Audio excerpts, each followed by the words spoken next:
society is really good at putting a cap on our growth, or living lives of, well, this is just what's expected.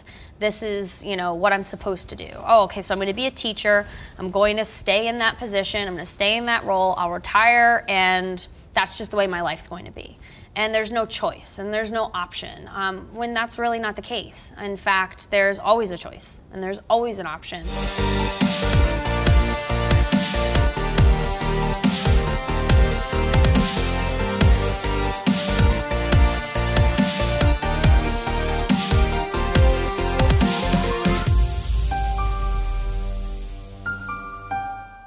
Kate.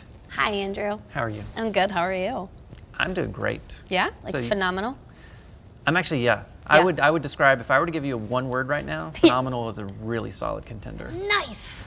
So. Winning. Hashtag. Okay, so you just got off stage. Yes. And you had some things. Actually, this is going to be cool. Yeah. Because this is something that folks don't talk about very often. No. This is sort of a different direction. It is. And so first though, let's rewind a little bit. And real quick, because you shared from stage a bit about when you first came to No Excuses. I love your story, by the way, of course, it's great. So you shared about spamming and your experience at No Excuses 3, so I know folks would love to hear that. Yeah, sure. So when I started, so my first adventure into No Excuses, right? Gosh, I'm so grateful. It was because of my husband. It was because of my husband, Andrew. Oh, interesting, same name. Yeah, he's actually right over there as we're filming. And what's cool is that what I was sharing with the audience was that when I came to No Excuses 3, I came as a spouse, and I came in a place in my life where I really had lost my identity. I had lost belief in myself, and I just really didn't know where I wanted to go and what I wanted to do. And thank goodness for Andrew, because he had a bigger vision for our life, a bigger vision for what was possible, and I couldn't see past the growth cap that I gave myself, which was basically, I'm going to be a teacher forever, and I'll teach second grade. I'll teach in the same classroom for 30 years and then retire like everybody does. Like, I'm going to follow the process that, you know, I've seen and experienced forever. And came to No Excuses 3 as a spouse, knew nothing about the home-based business industry. And the cool part of what happened while I was there is I don't remember a lot of what was taught because I was so new, but I remember how I felt when I left. And it was the first time I had this glimmer of there's something else out there that I might be able to do. I didn't know what it was yet. I didn't know how it worked, but I had curiosity again. And I had this kind of burning desire to be a bigger impact, which was really cool because I hadn't felt that way in a while. And I was surrounded by positive people, people who were driven, and it just opened my eyes up to something that was completely different. Now, having said all of that, then I went home. Left my teaching job that June, and for the first 30 days of being in business, I posted my business opportunity link 3 to 5 times a day on other high influencers' fan pages, because I thought I would get exposure from them. You took action? I did take action. I was consistent. You followed some of the advice. It was highly ineffective. Actually, it was effective in it almost jolted me. I got a message from, you know, a 7-figure producer, really good friend of mine now, Michelle Pascasolito. We joke about it, and she sent me a message. She goes, "Kate, stop posting your business opportunity links on my fan page, thanks." And I immediately just went, oh my goodness, like this, it didn't feel right to me. And then that made it really clear that I had no idea what I was doing. So came back to No Excuses 4, signed up to get mentorship and be mentored by Tim, Fernie, and Matt. And then business is the way business is now, due to that commitment of making that decision to step over the starting line and hop in feet first. Yeah, and continue to be consistent and take action, just you know, in a slightly different way. Yeah. I learned a way to attract people to me versus having people reach out and say, "Stop contacting me." Please just stop. Just stop. Yeah. That's awesome. Yeah. And actually, what ties in very nicely is you shared how to create a bigger vision for yourself and create more impact. So I think that would be really fun to share with the audience. Yeah.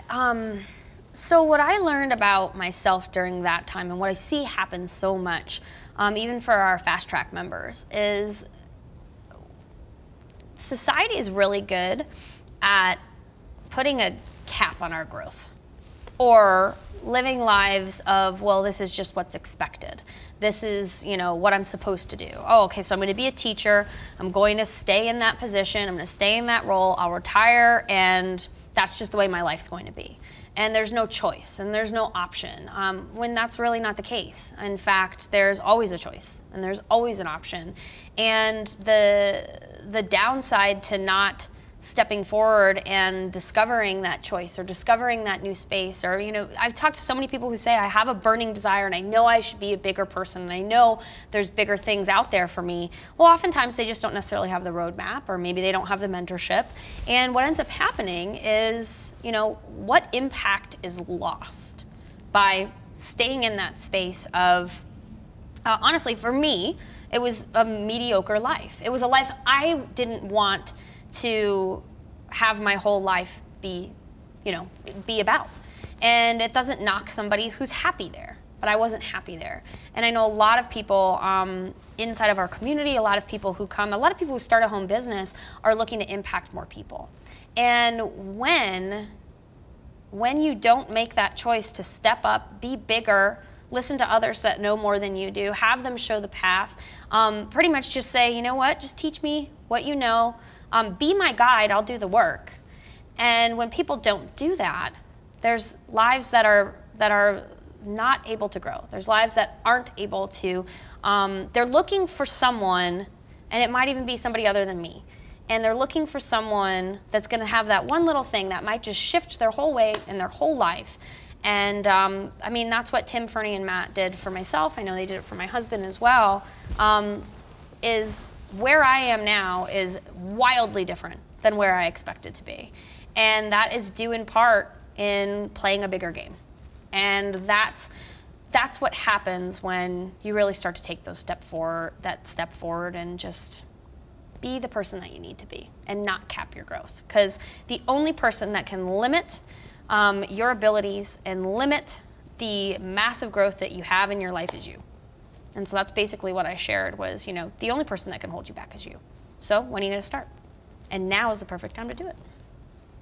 I think that's such a great shift, where it's funny that there's this growth that happens, right, where we make so many things about us, but when you not only think about, well, it's not about me, of course, in the sense that it's, of course, about serving other people. Right. But then also you mentioned, of course, the impact in the lives that you can make for other people, which is just huge. And I think that's a really key piece that people really need to consider is like, wow, I might not only be holding myself back, but so many other people as well. Exactly, yeah. How many other people are missing this information, and it's critical information, and they literally might be like right on the cusp of just creating a massively, wildly successful, amazing, extraordinary life that they've been looking for, and due to someone not taking that step forward, who does that impact? And then who does that impact? And then who does that impact? It's, the results are pretty shocking when you really start to think of it that way.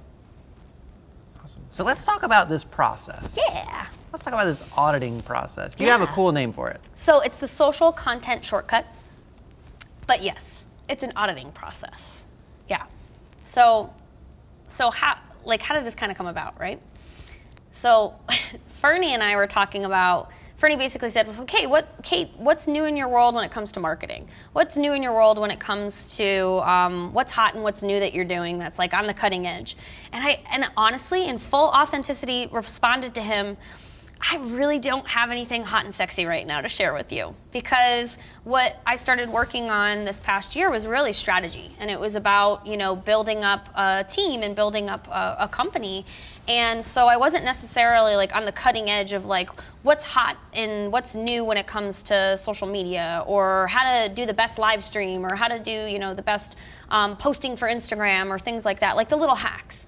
I didn't really have any of those. I said what I do have though is that as a team, we talked about something we might be able to do to create more content and deliver more value to our people, to our viewers, to our followers, to our customers.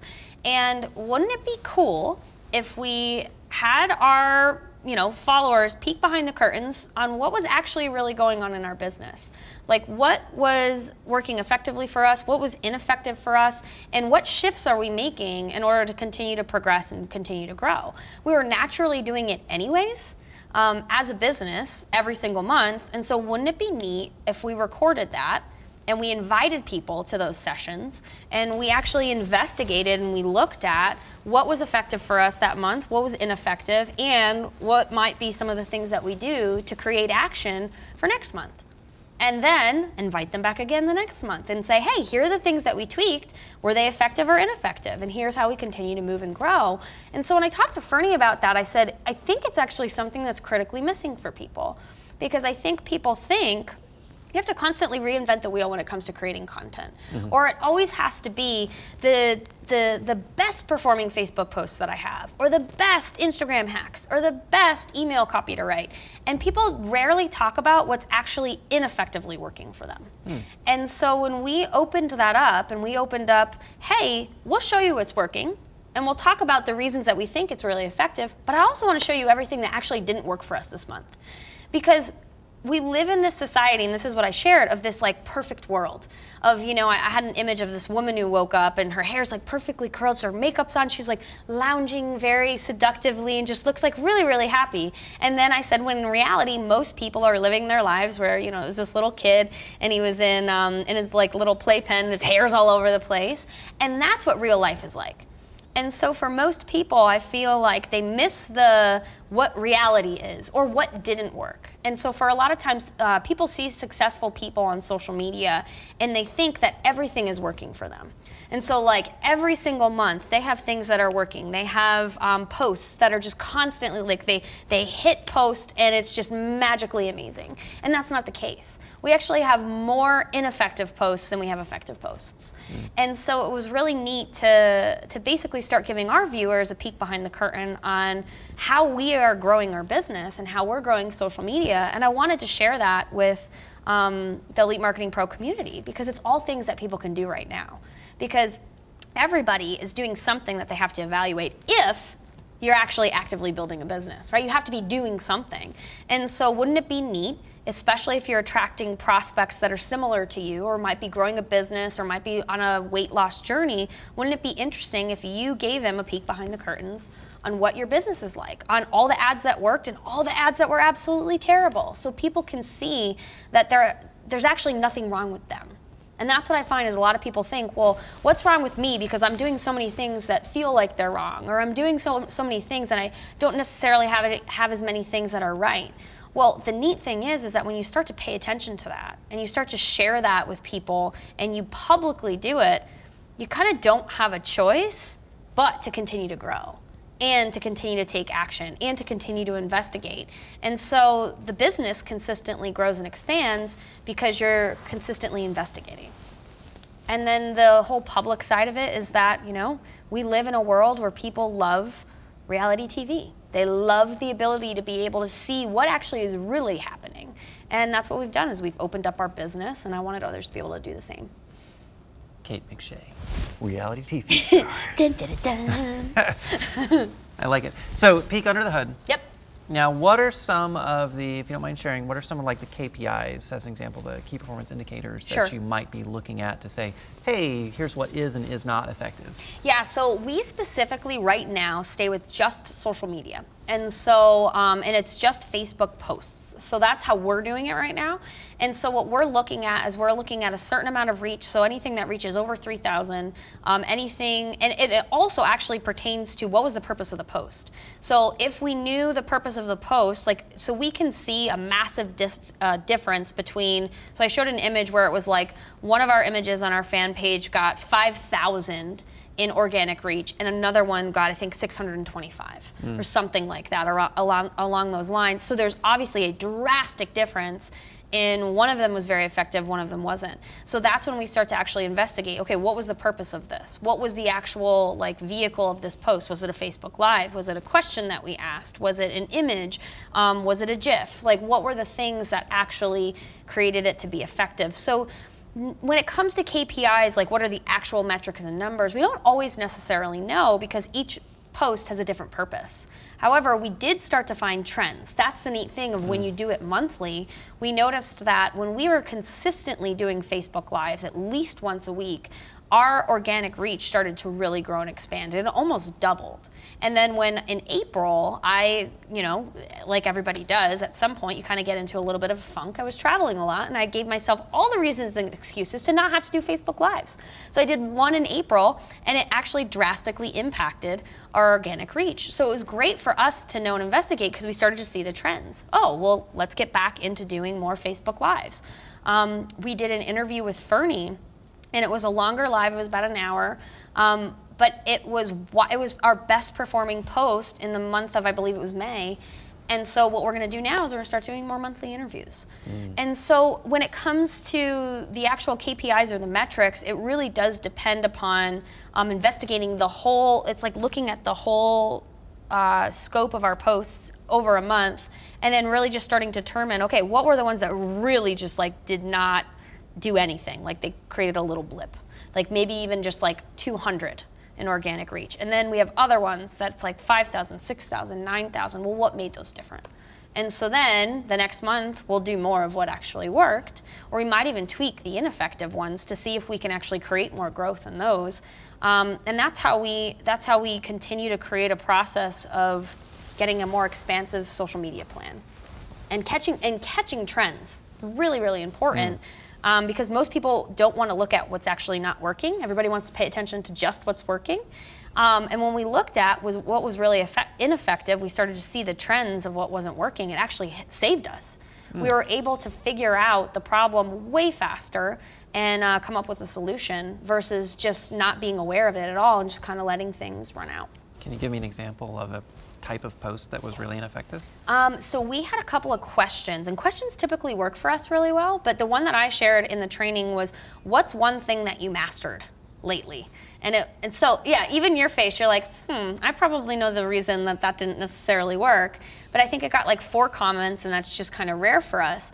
And so we started to investigate it, and we were doing this live, doing it with our viewers, and we asked them, we said, what do you think might be the reason that this didn't work? And they said, well, it wasn't very specific. It was pretty general. People on social media, when they're commenting in on something, that's kind of an expansive think question. And there's a lot of people in their minds going, well, I haven't mastered anything.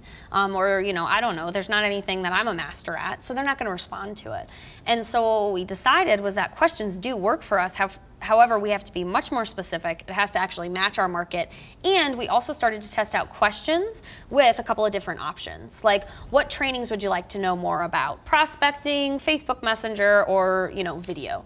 And so we would get people to be able to comment in or answer the question, but we didn't leave as much open for discussion, which was good. It was just super general, but it's great because it was an ineffective post, so we learned, and then we get to tweak and we get to move. And now you don't have to make people feel bad about themselves. Exactly, which is a win. Hashtag winning. Nice. Very cool. Yeah. So tell me about shortcuts and detours. Yes. What's going on there? So when I started to think about, we were talking about reality TV, right? And we were just talking about giving a peek behind the curtains. So people love to see the ability of like what's working inside somebody's business, because what I've learned is that I basically created the connection between what happens when you see that detour sign, right? Like when you're driving, you see the detour sign and the audience just went, ugh, right? It's the reaction you have because it's an unknown. And so you're taking this new path, right? You had a direction that was clear, and then you have a detour, you have no idea where you're going, and it's gonna probably take more time. And that's what happens for most people. And so when it came to creating this method and giving people a peek behind the curtains, it was, well, what might we be able to do to help people avoid having to have results take longer?